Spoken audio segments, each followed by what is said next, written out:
AP ఎన్నికల అధికారుల సూచన మేరకు అమరావతికి వచ్చామని లక్ష్మీస్ ఎన్టీఆర్ నిర్మాత రాకేష్ రెడ్డి అన్నారు. సినిమాలో కొన్ని సీన్ల గురించి అధికారులు అడిగారని, వారి సందేహాలను నివృత్తి చేశామని ఆయన చెప్పారు.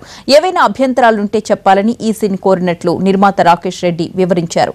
అనుకున్న ప్రకారమే ఈ నెల 29న సినిమాను విడుదల చేస్తున్నామన్నారు ఆయన. ఈసీ గారి ఆదేశాల మేరకు మేము ఇక్కడ రావడం జరిగింది.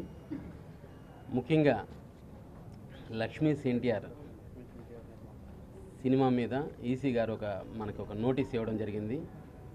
ఆ నోటీస్ ఏంటంటే, సినిమాలో ఏమన్నా అభ్యంతరాలు ఉంటే మీరు వచ్చి మాకు తెలియజేయాలని చెప్పారు. ఈరోజు ఈసీ గారికి వచ్చి మనం ఒక రాతపూర్వకంగాను, అదేవిధంగా సినిమాలో ఉన్న సంఘటనల్ని అడిగి తెలుసుకున్నారు కూడా.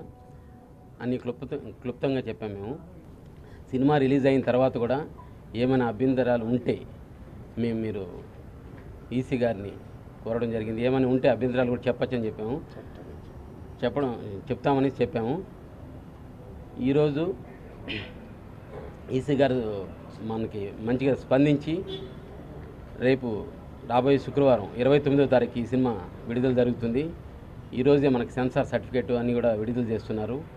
కాబట్టి శుక్రవారం నాటికి మేము ఇది యావత్ ప్రపంచం మొత్తంలో ఎక్కడ తెలుగువారు ఉన్నా మనస్ఫూర్తిగా చూడాలనేసి, ఈ నిజాన్ని తెలియజేయాలనేసి